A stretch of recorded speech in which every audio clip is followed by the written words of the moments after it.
Hi, my name's Sarah Fletcher. I'm the Chief Executive of HW Links. I welcome you in joining us to learn more about understanding GP services and how we can use digital opportunities to access the services. This webinar is the start of a new piece of work for HW Links and our Healthwatch Lincolnshire contract. We'll be delivering information, signposting and practical help to Lincolnshire residents to better understand digital access and support from their GP services. So now I'd like to hand over to Dr. James Howarth and Dr. Majid Akram to introduce themselves and just talk a little bit more about the services that they deliver. Hi, my name is Dr. James Howarth. I'm a general practitioner in Spilsby Surgery, which is in the east of the county. I'm also a clinical leader with Lincolnshire Clinical Commissioning Group. My name is Dr. Majid Akram. I'm a general practitioner in the south of Lincolnshire in a place called Market Deeping. I'm also a clinical lead on the Lincolnshire Clinical Commissioning Board. Hi, I'm Kieran Sharrock. I'm a GP and I'm also Medical Director of Lincolnshire's Local Medical Committee, which is the body that supports and represents general practices across Lincolnshire. So, general practice today, what does it look like? What does it do? So it's changed a great deal in the 20 years that I've been doing general practice. When we talk about general practice, we often think about the general practitioners, doctors, but that's not what general practice anymore. It's a team. General practice is made of doctors, a variety of nurses, senior nurses called nurse consultants or ANPs, healthcare practitioners, physiotherapists, pharmacists, older adults care coordinators, the list goes on. Those are the people you may encounter when speaking to your general practice. So I've been doing general practice for nearly 20 years now, and you, Majid, for 12 years. Yep. I think we've both noticed that it's changed in that time. When I started, the focus was more on GPs and contact with GPs, but now we have many more roles within that practice, don't we? Absolutely. So one of the things I find is that patients still will use comments like, well, I couldn't get an appointment with my GP. And actually, really, if you drill that down, I sometimes wonder whether they actually meant that, because if you have some issue with your medications or you want to go through the medications that you regularly take for your chronic illness, I feel that actually it's probably more useful for you to see one of the practice pharmacists who are trained to deal with those kind of drug-to-drug interactions and to ensure that you're on the most current therapy that's required for the particular condition that you might be suffering from. Likewise, if I had a knee problem or a hip pain, I'd probably be more inclined to see the practice physiotherapist, because the physiotherapist actually is not just able to advise me on some self-care, but actually they could do probably everything that a GP could have done. So they can actually diagnose me, they could arrange an x-ray, and actually alongside this, you might have realized, James, actually there are other roles that are also creeping through. So there are words like social prescriber or health coach. Have you had any interaction with these types of people? Yeah, we have a social prescriber who comes to our practice, not every day because they serve the local practices, so 4 practices, so then they share out their time between those. So I might refer to a social prescriber if during a consultation with a patient about medical issues, it turns out they have issues that maybe aren't quite so medical, like perhaps they're lonely and need interaction with a local group or whatever that I just don't know about because I don't live in the area, but our social prescriber may do. And when that social prescriber reviews, she may find out that not only are they lonely and need that, actually, maybe they could do with a little bit of exercise as well. They've asked that, and they know about a local exercise group, which is fairly low impact because they're an elderly patient. So they have fairly encyclopedic knowledge of local and national services that can be tailored towards that patient. So they complement what we do. And there are quite a few challenges, aren't there, naturally in Lincolnshire? We've always had these challenges. We find it quite difficult to attract clinical staff at all roles, and in particular, I think general practitioners, isn't it? And every time someone is able to appropriately see one of these other professionals who, as we've said, will probably deal with them in a very effective manner, sometimes even better than a GP, and we can say that as GPs. But actually, it frees up a GP appointment, doesn't it? Because it means that someone with more complex issues that requires that kind of experienced GP input can get to see one of these professionals, and at the same time ensures that actually everyone gets to see the right person at the right time, at the right place, first time, hopefully. There's one change that I've noticed in my time is that a lot of those very complex patients with more than one disease or a complex version of one disease, they may have heart symptoms as well as diabetes, as well as respiratory disease, used to be seen at the hospital. And they also used to be seen by 3 different consultants at the hospital. Much of that, much of heart disease, much of chronic respiratory disease, much of diabetes, many of these that used to be seen at the hospital aren't any longer. They're seen by us at the local practice, whatever, and they take time to do properly. So it's very important, and I think you touched on this, Majid, that the right person sees the right patient at the right time. So if we spend all our time seeing, say, musculoskeletal problems that physiotherapist can do better, then I don't have time to see that nice 80-year-old lady with those complex problems that needs sorting out to keep her living her life well and to keep her out of hospital. And both of us, we're involved in also running practices, and we want to make sure that this precious clinical commodity that we have, actually we're utilizing our professionals to the highest end of their kind of game and ability, really. So, you know, my general practitioners shouldn't really be spending time seeing the coughs, colds, sore throats. So when the vast majority of people book an appointment and they say, I couldn't see the GP, I had to see the nurse. Well, actually, a lot of that's intentional, isn't it? Because these people, those types of conditions are, if the system works well, meant to be navigated to these advanced nurse practitioners who are also very kind of highly trained to deal with acute minor illness.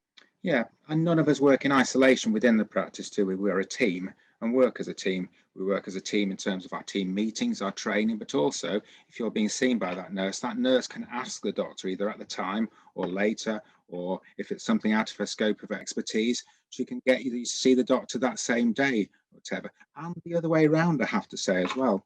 There are many things that nurses do that are out of my scope of expertise.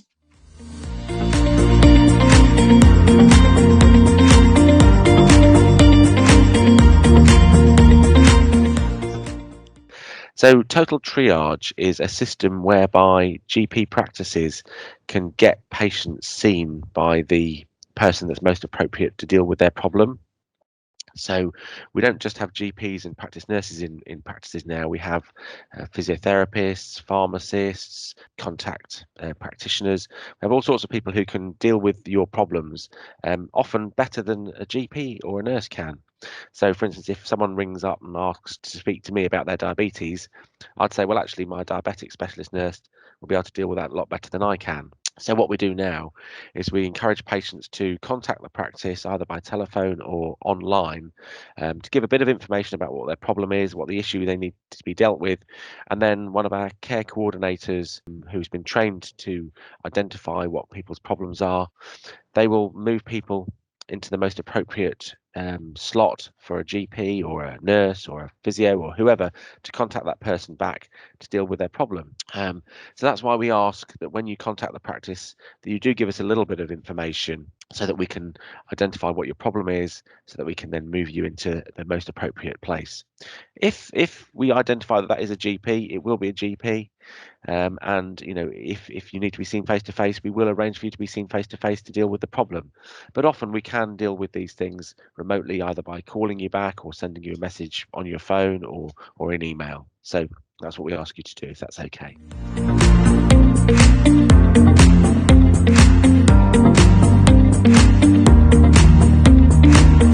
So in my practice, we've started to use these online consultation methods. So on our practice website, there is a link to something called e-consultation.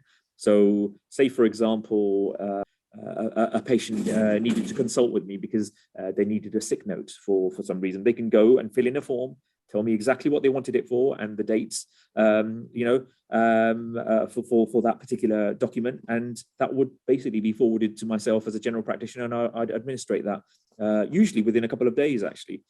So that kind of access is very appropriate for very discreet, text-based exchange between a patient and a doctor, which otherwise, in the past would have required an appointment, which is a very easy appointment for a GP, but actually, it must be very inconvenient. So actually, some of these tools provide the benefits of access and convenience for patients. I mean, in my practice, we also use something called Accurix, which is simply an online tool that's an addition to your consultation. So I may be ringing you on the phone, and perhaps I want to send you some information about a new diagnosis you've got or exercises to do for the knee or whatever. And I'll just send a link to that, either to an email or to a text message that can be picked up right there. And the same way you can send sick notes. I can have video consultations there and then now with patients. And also a very common use of it is when people ring up about rashes or lumps or bumps, when previously we'd definitely have to get people in. About 80% of those are dealt with by saying, can you just send me a couple of well-lit photographs and I'll have a look at it and give you a ring back. And that tends to work very well and it's convenient for the patient also. It's interesting you talk about those communication methods because, as I say, in the past, if a patient has an abnormal result that comes through, one of the traditional methods, of course, if it was urgent, most doctors would pick up the phone, but actually we would write to the patient. That requires an administrator in the practice to actually type that letter, which can take a day or two in the past, and then that has to be posted, and we know how postal services work, and then the patient will contact the practice. Well, actually nowadays, with this text-based system, as you say, Accurex is one example of those. As soon as you see the result, as a clinician, I can click a button and send a text to the patient. So they instantly know that actually there's a requirement for them to contact the practice. But one of the things that's really important here is I would say the word consent. I think I would urge all patients to review the consents that they've given to their GP surgery with regards to the mechanism by which the GP surgery can contact them, because there are still patients there who have not given me consent to be able to text them or to be able to email them. And actually that makes it very difficult to be able to contact them using these new modes of communication that we have available to us. And sometimes that can be a safety issue, or it can delay the relay of messages to patients. So I would definitely advocate, reviewing. There may have been very good reasons for why you might have chosen not to give us consent. But the way the systems are built at the moment and the technologies that have become available to us as general practitioners, I would strongly urge you to review and revise those consent options and to give us the option of being able to contact you via text or email. You mentioned about sending messages to patients about results, Majid, and then them coming into the practice to get those. But just as common a scenario is if I've seen a patient or spoken to them on the phone or had a video consultation and we've made a plan about what to do. Like, for example, a patient's been very tired recently. I might do a barrage of blood tests to make sure that there's nothing sinister underlying it and perhaps a heart tracing, and we'll get those done. And then what I might do, assuming those is all completely normal, is send that patient a text saying, I have your results back and they're very reassuring. As we talked about, it doesn't need any further action or whatever. And the other thing you can do with that system is tick a box to let that patient reply back to you as well. So if they say, actually, I'm worse or whatever, then that might change your plan. I do find that very useful, actually. Like you say, the two-way text exchange, so you wouldn't be able to reply to every single message that you are sent from the surgery, but there are options where your clinician might tick a box that allows you to send back a report that might be useful, or for example you might want to send back a blood pressure reading because what you really needed was a prescription of something that relies on your blood pressure being normal, or a picture of a spot or a rash or something, and that's usually very useful. And actually, if you send it back instantly, that clinician has probably just dealt with your case, and they will be looking out for it. Yeah. Well, sometimes I might allow a reply because I've said have a nice weekend, and they reply saying you have a nice weekend. That's nice. Yeah, absolutely. And it's always nice to just have a normal level of conversation with patients as well, isn't it? Yeah, it is. And I'm joking a little bit, but I don't know about you, but I find that those text exchanges tend to be quite warm and polite personally, and I think they suit a lot of people a lot of the time, especially people with busy lives. And the other thing, perhaps what we might not have talked about, is that there's this big push regarding video consultations, and I think the vast majority of patient contact actually is very easily dealt with through the telephone, which is a technology that's been with us for many years. There are some cases where actually now we have the ability to press a button and to be able to launch into a video consultation with patients, and that can be very useful. So with young patients, sometimes with young children who are suffering from medical conditions, it's really useful just to glance at them, and it's your clinical judgment. You can tell a patient's level of stability by just looking at them, and sometimes that's really useful. Sometimes it's patient choice, and they want to be able to see you, and actually that doesn't necessarily mean that they want to come into the surgery and inconvenience themselves, because they can actually still see me and still be in London at work on their lunch break, So there are these conveniences that also telemedicine offers, but just to assure people that actually it's an option, it's a choice. But the vast majority of my consultations that are remote, I can actually do them on the telephone. Indeed, I would agree. I think most of the information that we get, we know about 90% of it is verbal and we can just do over the phone. I tend to use video consultations myself more, apart from choice, as you mentioned, but for some reason, most people don't choose to look at me. I don't know why. But mostly, you mentioned for young children, I find that very, very helpful to reassure myself that they look well, but also for homebound patients and care home patients who don't need examining as such. Sometimes visual is very, very important and priceless. And that's been doubly important, especially with care homes through COVID, to avoid the risk of infection. What's more, patients now have access to their full medical records. So actually, if they wanted to share it with any particular individual, once again, they don't have to ask for me as a GP to actually release their records. They can have access to their results. So if you had a test last week and you want the results, well, log online and you'll get the results. You don't have to ring the receptionist, for them to tell you it was normal. So and I think all of that, yes, it does help with the practice workload, but actually it really does put the right information in the hands of our patients, which can only be a good thing. Yeah, I completely agree. I mean, a patient's notes are a patient's notes. They're not mine or yours. There's other things that you can do with your own notes, like, for example, if say a gym asks for what medical conditions you have so you can join or whatever, you don't necessarily need to pay us money to write a letter for you. You can look at your own notes and then just take a screenshot or print off.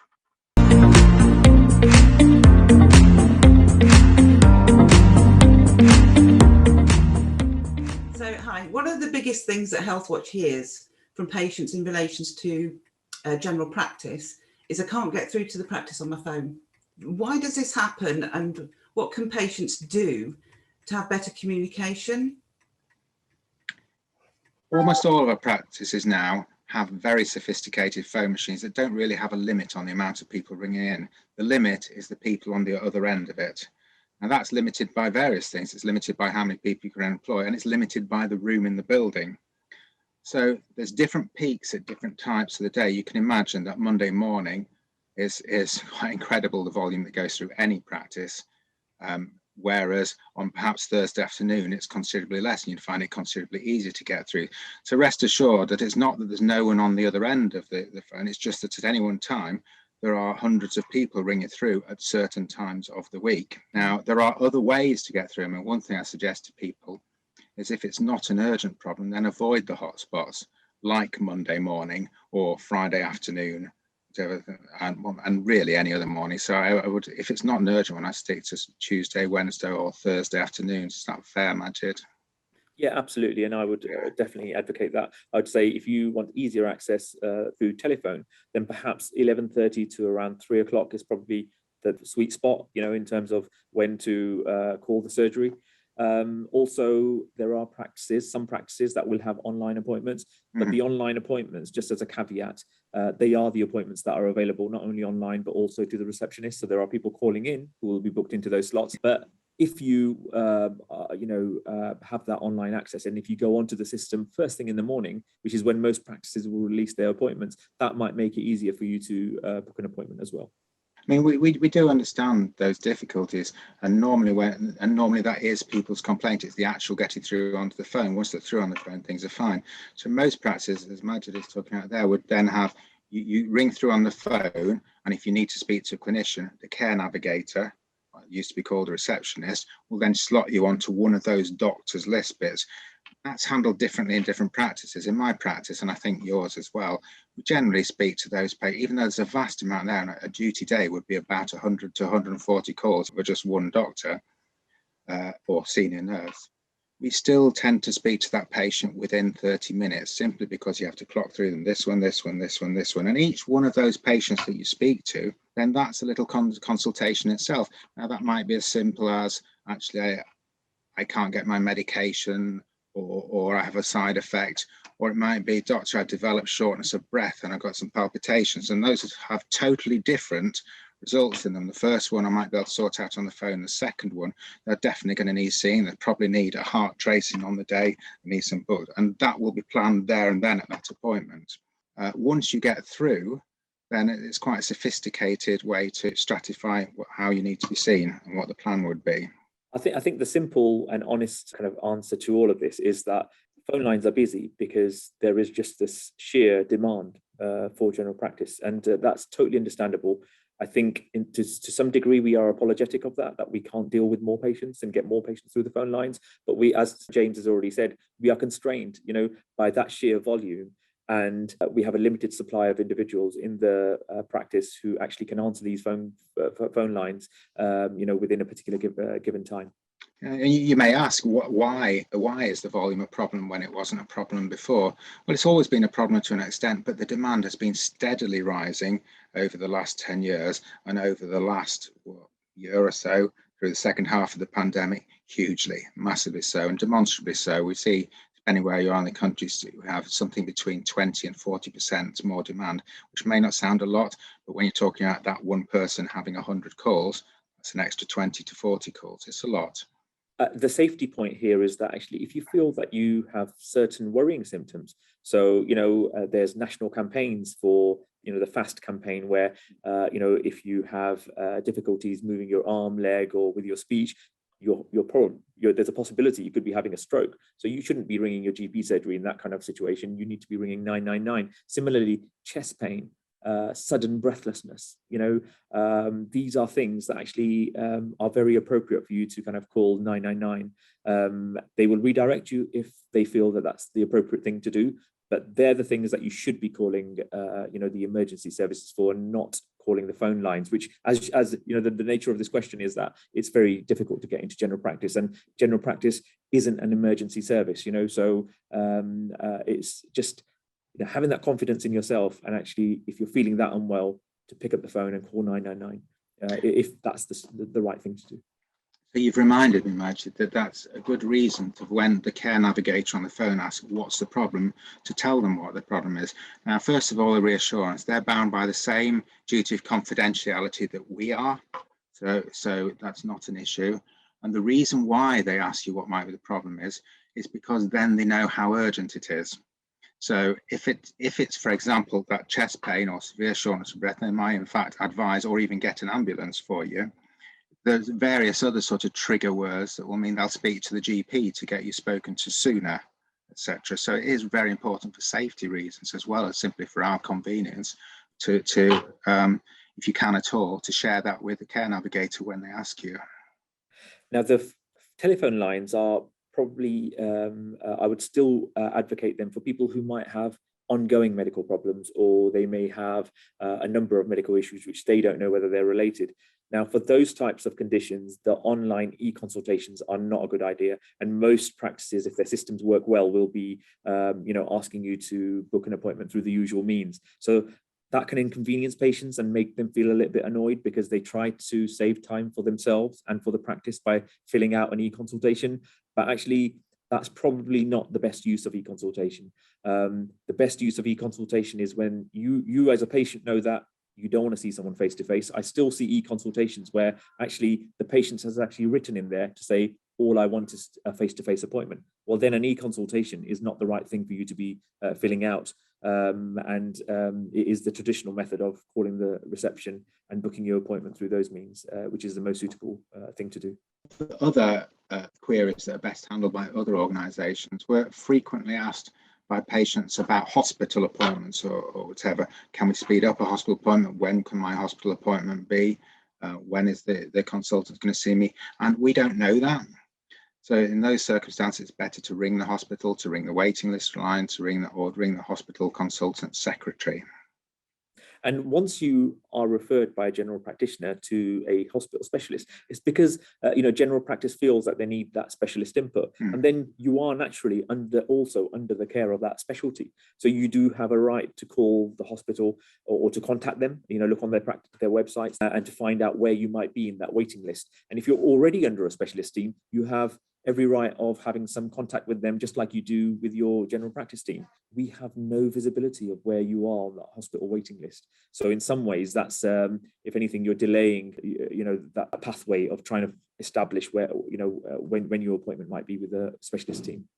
Yeah, and I think it's probably worth noting that, as we were talking about before, over the last 20 to 15 years, as we've seen more and more complex things in general practice that used to be seen in secondary care, heart disease, lower level heart disease, chest disease, diabetes, all of those things, that means that if we are referring you to the hospital, it's some fairly complex specialist stuff. Absolutely. And I think I have to mention here also, James, and I'm hoping you'll agree that actually there are still a considerable number of patients who will not attend, clinical encounters. Yeah. So that's both in surgery, and I know people can be inconvenienced, but some of these mechanisms, having online access to your appointments, make it very easy for you to cancel your appointment as well. So every appointment that's appropriately cancelled actually is another appointment available to the patients out there who are finding it difficult to get into the NHS and to be seen. And that's not just for general practice. There are also hospital appointments that are missed. There are also x-rays that are missed, and then messages back to the GP to say, well, can you book another one because it was inconvenient for this patient to attend on that occasion. So just as a reminder that this is our precious commodity within the NHS, and actually we all need to do our best to ensure that actually the resources are used most effectively or as effectively as they possibly can be. Yeah, and that goes whenever it is, really. I mean, sometimes I'm told by patients after the fact that, well, okay, their appointment was at 10:30 and they were stuck in a traffic jam at 10 o'clock and knew they made it, but it was 10 o'clock already, so there's no point. There's a point, honestly, that appointment half an hour later will still get used. So as a patient, why am I not being seen face to face, and what reassurances are there that this is safe and that things aren't being missed? So patients still are being seen face to face. The important part of the journey from when you ring in to when you are dealt with is what we call the clinical triage. So you'll find that when you ring in, you'll be told that somebody will ring you back, and that person will be a senior doctor or senior nurse who has the skills to understand whether they can sort out your problem on the phone, whether you need saying face to face, whether you need a video consultation, whether I need to order some investigations and see you in a little bit, whether I need to try a medication and then give you a ring next Tuesday or whatever. It really is that flexible and that complex. And the reason why we need to do that is, as we talked about before, it's sheer demand. The amount of demand we have means we have to be very precious about the face-to-face points, which take generally about 3 times longer than the phone appointments. So actually we're seeing about 40% more than we were before the pandemic, but slightly less face-to-face. I think we as a practice are on about probably about 20% less than we did before. But what those face-to-face ones are is more carefully selected because there's no self-booking into them. So for example, previously, I would have 10-minute face-to-face appointments, and some of those would be patients who booked themselves because they had symptoms of, say, a urinary tract infection, which can very easily handle on the phone. So in a sense, that's a wasted 10 minutes for me and a wasted journey for them that could be sorted more easily. But the advantage of that is that all patients are sent to the right mode of consultation, and the face-to-face consultations are now longer. This is the same in all practice, and I can't speak for all, but certainly in ours, because we now have that direction. Our face-to-face appointments are 15 minutes. Now that sounds great for the doctor. It's not, because they're all very complex patients now, but those complex patients need that amount of time to actually sort out their complex problems, which are things that, to be frank, they're generally things that a hospital consultant will see in 30 minutes in their first appointment in outpatients hospital. So we're still a little bit behind there, but 15 minutes is 50% better than we used to have. And just to support that, James, absolutely. As senior clinical leaders, right from the outset, even during the heat of the pandemic, we made it very clear that practices should be seeing patients, of course, within kind of assuring safety for staff and for patients themselves as well. But now there is definitely no excuse. All practices, as far as we are aware, are seeing patients face to face. And just to underline the point, actually, those patients that are carefully selected and are seen face to face, they actually get more time with the clinicians. And actually, there are other patients who actually currently like the convenience aspect of being able to contact us remotely via telephone, because it means that actually they don't have to take a day off work. It means that they can actually still fulfill some of their other commitments and not have to wait in a busy waiting room where other patients, especially in winter months, are coughing, sneezing, where actually you might have come for another reason, but you end up putting yourself at risk of catching a minor illness. Just be aware that actually we are all seeing patients face to face. And actually, if you feel that you have a justification and an overriding desire to be seen face to face, just make that very clear to the clinician who you're talking to on the phone. And in most cases, I will fulfill that request from a patient if they, if it means that they really want to see someone. Now, there are other examples, like for example, if you're deaf or have issues with, you like to lip read, then I think you should make those issues aware, the practice aware of those kind of nuances, because they could put an alert on your medical record so that actually when you ring, you are going to be invited in rather than having to speak on a telephone to someone. But those cases will be far and few. And as James has already said, the vast majority of patients are very happy with remote consultations, and those that need to be seen face to face in person will still be invited in for that. The other thing I should probably just clarify is that the biggest change that happened since before the pandemic is because of the pandemic. And let's not forget, COVID is still around, and more than just still around, it's still in pandemic status. And that's that patients can no longer book ahead themselves at most practices. The reason being is, again, for safety, because you can't then, on the day, risk assess that patient for symptoms of COVID. That's why.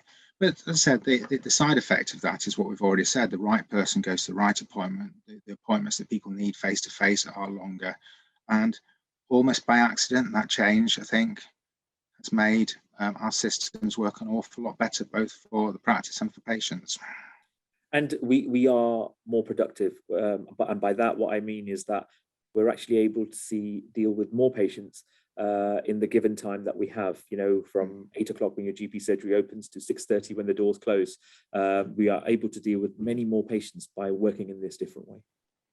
It's probably worth mentioning, since I was talking about COVID, that you may sometimes have to be patient with your practice, because we're not immune on our staff to COVID on ourselves. And several times a staff member or their family is tested positive, and they're off for a considerable amount of time and may or may not be able to work from home. So that does not help with our business continuity a great deal. The other thing to remember is that I know for the vast majority of people, if someone in their household tests positive for COVID, they can still go about their business as long as they laterally flow test and socially distance. We can't. We're explicitly forbidden from entering healthcare situations if our child or our partner test positive for COVID, and that lasts for 10 days. So that can cause quite a hiccup. So if the practice would tell you that, of course, but so just gives a little bit of a slack when that happens. So are all surgeries being asked to provide a digital service? Or indeed, do they all now at the moment? What's the situation? There has been funding from NHS England, which has made online methods of communication, so text message, video consultation tools, and even e-consultation, or something called Ask My GP, which is used by many practices in Lincolnshire. So these tools have become available, and practices have been supported financially and been given training to adopt these. There are some practices that have struggled with the deployment of these tools, but I can probably safely say that actually at least 3/4 of the practices in the county of Lincolnshire actually do provide these other methods and modes of consultation. A practice doesn't have to do this, but even 8-9 years ago, when I was asking my patients, in our own practice surveys, how would you like to access our services? There was even then a proportion of patients that were asking for text exchange or video consultation, but we didn't have that. We didn't have the systems available to us at that time, but now we do. And at the end of the day, it's patient choice. So you have a suite of tools, and you could say, well, actually, in some ways, you have many more access points in order for you to be able to reach the practice. And actually, just in terms of describing what an online triage tool is, actually, the e-consultation tool, for those practices that use that tool, if you go in there and put your information in, there is a likelihood that actually the automated algorithms within that tool might actually give you advice that actually the symptoms you're displaying are a particular minor illness, and you might be able to go and see your local pharmacist for advice for that, and actually, or signpost you to NHS Choices or another reputable kind of NHS-based website for information and support on how you might be able to monitor your symptoms, or to offer you assurance and support that actually this is something that is self-limiting and will get better over time. So that is also a possibility. Or equally, you might be signposted to go to the local urgent care centre, or to contact out of hours, or even go to accident and emergency, which I know we don't like saying nowadays, but accident and emergency is the appropriate place for certain urgent conditions like acute breathlessness, chest pain, if you think you're having a stroke, or an urgent care facility or somewhere where there's X-ray facilities might be the appropriate place to go if you have fallen or injured your bones and you feel that you might need an X-ray. So I guess the first thing to say is that different practices have very different populations, and very different populations often like different ways of contacting.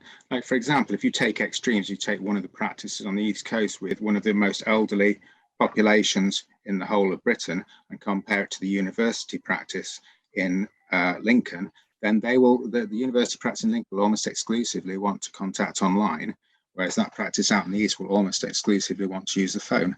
That's just the way it is. Now, that doesn't mean you shouldn't offer both of them. So we don't do, in my practice, eConsult or Ask My GP. So we still have different points of access. Primarily, it's the phone, but people can email in. Now, we also use an electronic tool called Accurix, but that's slightly different from the one Majid's talking about because it's not patient initiated. It's used within the consultation by the doctor. For example, I might ask you to send photos in. I might change it to a video consultation, or I might use it to ring a patient using video technology. And I might use it to send them materials as well. So there's different ways of doing things, but people can still access us electronically, but it's by email. Most people choose not to.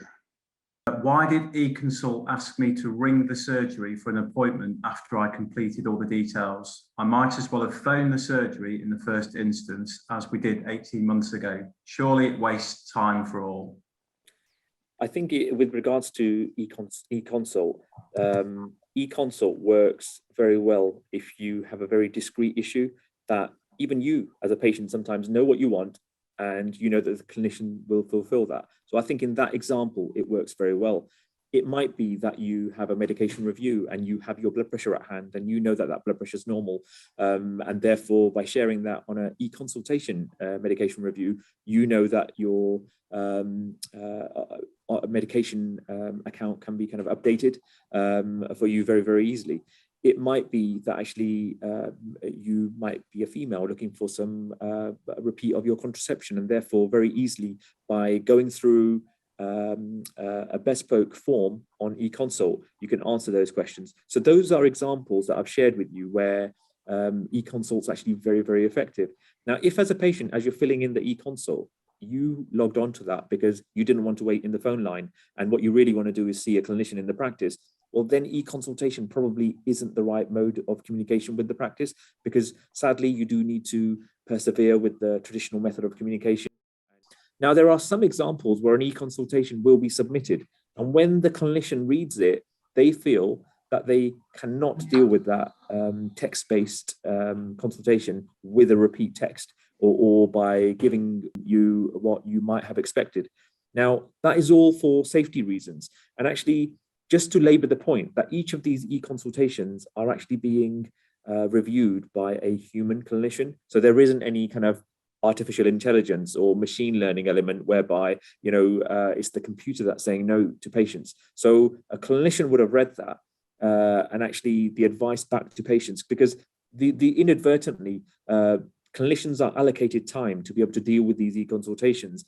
And if every e-consultation that wasn't appropriate, the clinician still kind of rang that patient and told them to and asked to bring them in, that system just wouldn't work, because that's meant to be a safe, effective means of patients contacting the practice in a text-based exchange, which I have to keep saying. It's not meant to then convert into a telephone consultation.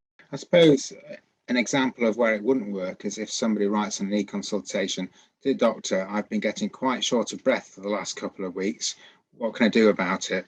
Now, we could send to and fro emails saying, are your ankles swollen? No. Have you got chest pain? No. But the fact is, you're going to need examining. So you might as well do it all in one go, one parcel bit, make a plan, see what investigations you need and start treatment. So one of the patient questions that I've got for you that has come in through Healthwatch is that people have asked sort of, you know, the newer ways of working, because they're not brand new. We know that the ways that you're working is the way that actually that the whole system was moving towards. But they were asking the question, do GPs generally feel happy and confident that they're delivering the best healthcare they can for their patients today with these new ways of working? Okay, so yes, bear in mind what you said, the best care that we can within the constraints that we got, and the constraints mainly being the demand versus the actual number of people we've got to supply that demand. Then yes, I think it's a red herring really when you're saying it's with the new ways of working or whatever. And the new ways of working has mainly helped us and mainly helped patients. But in all, the biggest constraint, as we touched on earlier, is simply the amount of demand and the amount of trained bodies we've got on the ground to cover that amount of demand. And that's why in general practice, we try and do things as efficiently as we possibly can, because we are small businesses. We can be quite responsive into changing the ways we work. And I think the last year has shown that very well. If we can be just 5% more efficient using new ways of working, then that's, 5% more appointments a year. That's not a little amount really. Just to support that, James, absolutely. I feel that all of our clinical community within Lincolnshire is trying to do everything they can to provide a high quality service, which is safe and effective. And actually, the outcomes for our practices in Lincolnshire, are generally very, very good. And I think all GPs in the county are doing everything they can to provide a safe and effective service, albeit in a different way, which might seem a little bit uneasy for some patients. I sometimes think that when we talk about the language of face-to-face versus digital versus phone or whatever, again, it's somewhat of a red herring. It's about the totality of the journey and what's right at that one time for that particular situation, and for us to have different ways of dealing with that situation in our toolbox, which we do now and which we didn't 20 years ago. In regards to sort of data protection and GDPR, if I send a photograph through to my GP practice, sort of where and how are these photos stored? Because many people worry about the security and confidential nature of sending information over the internet. The practice will only ask patients to provide information with them through secure channels. So cybersecurity, safety of patient data is something that practices take very seriously. And actually the NHS has very strict criteria and governance around these processes.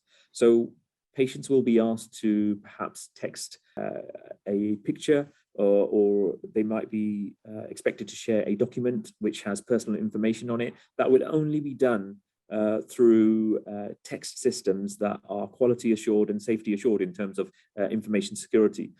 So please only send the information through those channels. That information, when it comes into the practice, is actually then saved onto the patient's electronic health record. And that's where all of the information, so every little encounter you have at the surgery, when the clinicians write into the medical record, they are saving it on there, which is securely saved on a password protected record, which actually in most cases is the only ability to open that is on the NHS's own network. So you could be assured that actually your information is very, very secure. Any information that might be sitting in these text tools, James mentioned one of them, we actually delete it from that cache once it's transferred over to your electronic health record. So I think sharing is good. Having an awareness of data security is natural, and that's totally understandable. But most of this information is then securely saved and used appropriately. And just to add, that the other method that your GP surgeon might ask you to send information on is by email, but it will be what's called an NHS email, which is also subject to very strict data security and governance. So it would say nhs.net on the end of it. That would be your practice's email.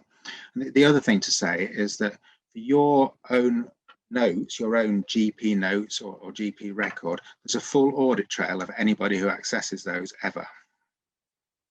And just to also bring in there, James, is that patients do have now have access to their electronic health record. So you can order your repeat medications without having to sit on a phone line.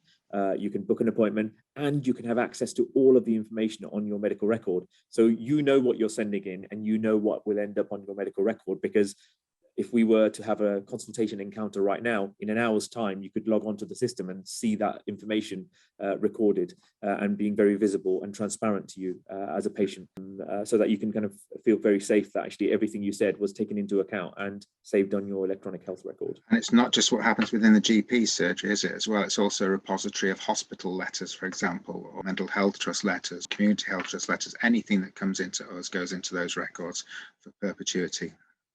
There are certain services that understandably have reasons for being not sharing information. So, for example, some patients might go to the sexual health services. That actually might be the most appropriate place for patients to go if they, want their information to not be shared with a general practitioner because they want to keep that bit private.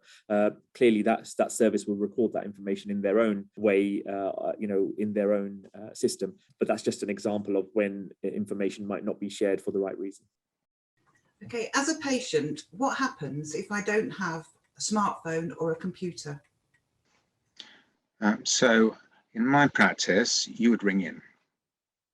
You'd ring in and speak to a care navigator who would then navigate you to the what we call a duty clinician, who's the senior doctor or senior nurse on the day, who's going through the whole list of phone calls and will speak to you in turn as well, and generally very quickly after you ring in the first place.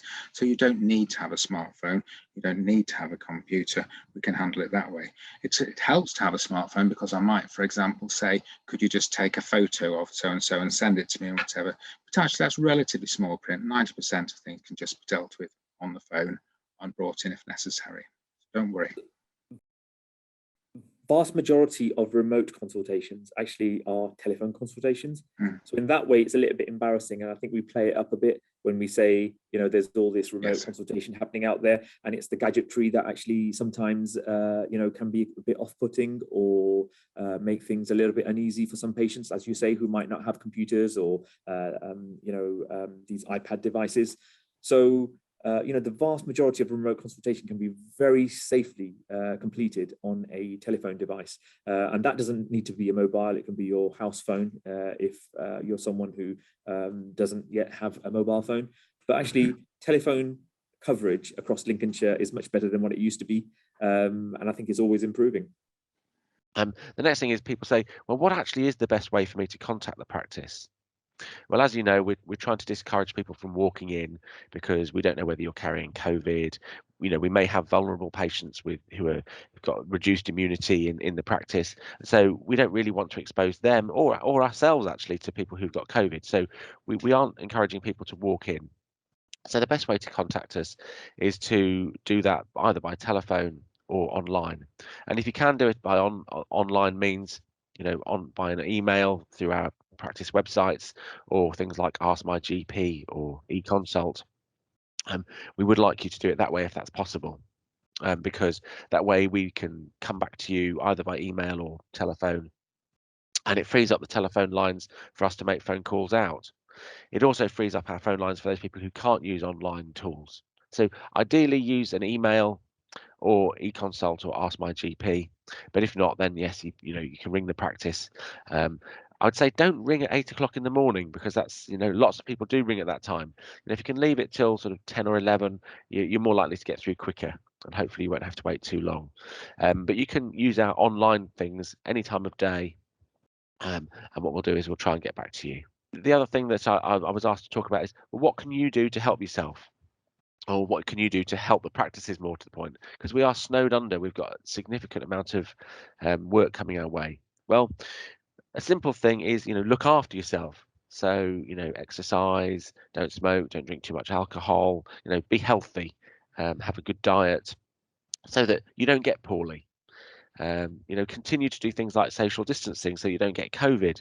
Those basic measures are really helpful, because if you're not unwell, you won't need to contact the practice, and we can then focus on caring for those people who have chronic illnesses, who really do need our help. The other thing is, if you do get unwell, just see if you can get better on your own, because most things do just get better on their own. A bad back, a cough, a cold, they will get better eventually. Look up, self-treatments on the internet. The NHS has loads of resources available on the online, and they can tell you how to look after yourself when you get a bad back or whatever. If you do need to get some advice, pharmacists are really helpful. They are trained health professionals, and they can give you a lot of advice as well. So instead of necessarily contacting your GP practice when your self-care doesn't work, pop into your local pharmacy and speak to your pharmacist. They will hopefully get you better, provide you with some over-the-counter medication or some advice that you need. Then the other thing is, if you have a problem that you're seeing someone at the hospital for, generally your GP practice isn't going to be able to help you with that. So if you're seeing someone at the hospital and you've got a query about your appointment or something they've advised you to do, whether or not you've got a problem with the medication they've started, if you ask your GP practice, all we will do is go back to the person at the hospital and ask them. So, it's better if you cut out the middleman and go straight back to the hospital.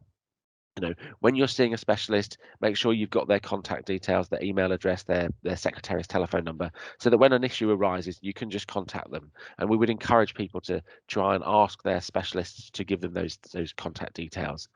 And I'm sure they would be more than happy to answer your questions. Cuts out the middleman, means that we can then have more time to deal with people who really do need a GP or a GP practice input, and we're not helping the hospital give you answers. So yeah, those are the three things. Total triage, please do give us your basic problem that you're contacting us for, so that we can help you with it and get you seen by the right person. And contact us by our online tools if you can, because that then frees up our telephone lines so we can ring people back. And look after yourselves, make sure you're healthy. And if you've got a problem that you're seeing someone at the hospital for, your GP practice isn't going to be able to deal with that. You really need to speak to someone at the hospital.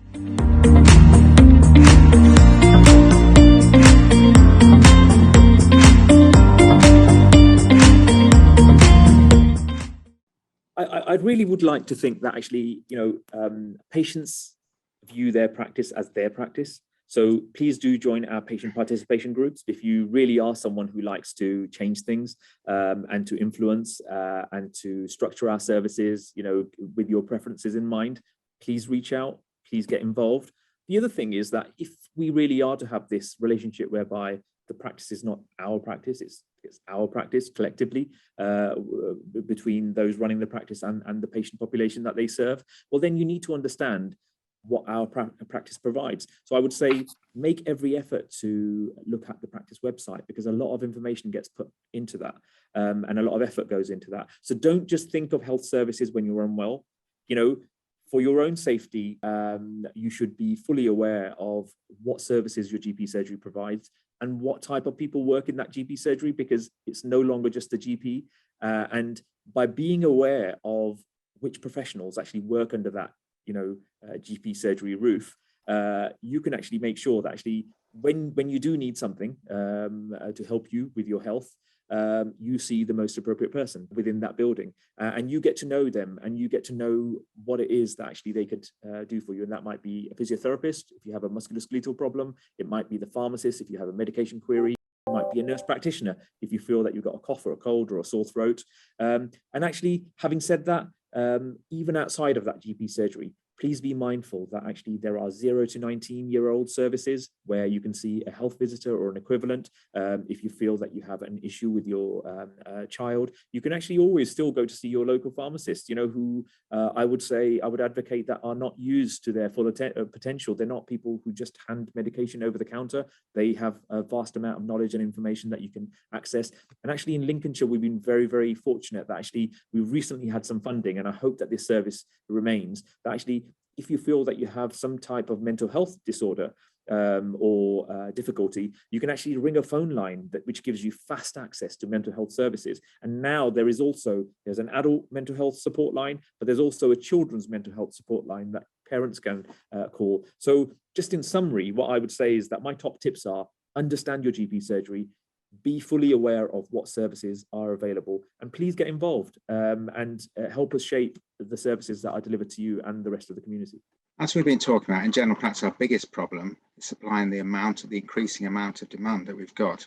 And that can lead to difficulties, for example, getting through on the phone, and we understand how frustrating that is, but please be assured that everybody on the other side of that phone line is trying their best to see it as soon as possible, to get you to see the right person, to deal with you correctly. So please don't take that frustration out on the person on the end of the phone, who's often a receptionist, who is only trying to help you the best they can. And it's a difficult job, believe me, I've tried it. And I'd like to take this opportunity to thank Dr. James Howarth, Dr. Majid Akram, Dr. Kieran Sharrock, Tom and Claire from HW Links, Dean and Julie from Health Watch Lincolnshire, and Kevin Gibson from NHS Lincolnshire Clinical Commissioning Group for helping us and taking part today. You've heard a little bit about electronic health access, and you will probably want some help sometimes in doing that. And that's part of our DigiHealth project. So if you want to know more, then please contact us and we can help to navigate that through for you, or equally go in your doctor's surgery and actually go and ask somebody and they will help you again sign up so that you can see your records and do some online prescription ordering and things like that. It's very simple, and once you've done it, you'll have wished you'd done it ages ago. So once again, thank you from me for listening to this webinar, and we hope you found it really useful.